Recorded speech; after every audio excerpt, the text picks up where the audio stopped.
ఒక పెద్ద పూల తోటలో వేలాది తేనెటీగలు నివసించేవి. వాటిలో చురికి అనే ఒక చిన్న తేనెటీగ ఉండేది. పేరుకు తగ్గట్టే అది చాలా చురుకైనది. కానీ దానికి ఓపిక అస్సలు ఉండేది కాదు. అన్ని పనులు తొందరగా చేసేయాలని ఆరాటపడేది. ప్రతిరోజు తేనెటీగలన్నీ ఉదయాన్నే లేచి పూల నుండి మకరందాన్ని సేకరించడానికి వెళ్ళేవి. అవి నెమ్మదిగా ఒక్కొక్క పువ్వు మీద వాలి ఓపికగా తేనెను సేకరించేవి. కానీ చురుకుకి ఆ పద్ధతి నచ్చేది కాదు. ఇలా ఒక్కో పువ్వు నుండి కొంచెం కొంచెం తేనె తీసుకుంటే ఎప్పటికి మన గూడు నిండుతుంది. ఏదైనా తేలికైన దారి ఉండాలి అని అనుకునేది. ఒకరోజు తోట చివరలో ఒక పెద్ద అందమైన పువ్వును చూసింది. ఆ పువ్వు మిగతా అన్ని పూల కంటే పెద్దగా ఆకర్షణీయంగా ఉంది. దాని నుండి వచ్చే సువాసన చురుకిని పిలుస్తున్నట్లు అనిపించింది. ఆహా! ఈ ఒక్క పువ్వులో ఎంత తేనె ఉంటుందో! నేను ఈ ఒక్క పువ్వు నుండి తేనె సేకరిస్తే రోజంతా కష్టపడాల్సిన అవసరం ఉండదు అని ఆశపడింది.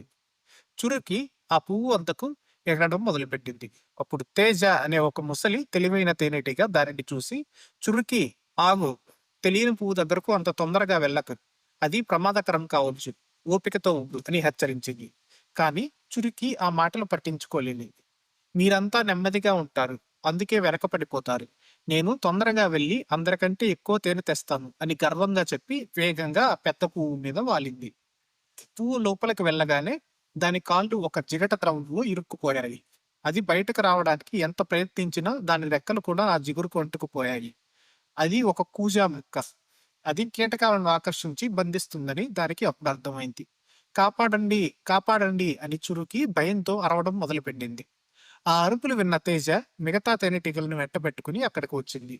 అవన్నీ కలిసి ఒకదానికొకటి పట్టుకొని ఎంతో కష్టపడి చురుకిని బయటికి లాగాయి. బయటపడిన చురికి సిగ్గుతో తలదించుకుంది.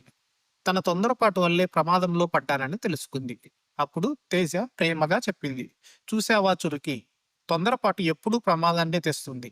ఓపికతో నెమ్మదిగా చేసే పనే సురక్షితంగా ఉంటుంది. మంచి ఫలితాన్ని ఇస్తుంది. నిదానమే ప్రధానం.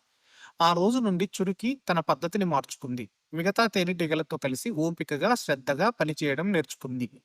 ఇందులో నీతి ఏంటంటే, ఆత్రంగా చేసే పనుల వల్ల ఆపదలు వస్తాయి. ఓపికతో ఆలోచించి చేసే పనులే మనకు విజయాన్ని అందిస్తాయి.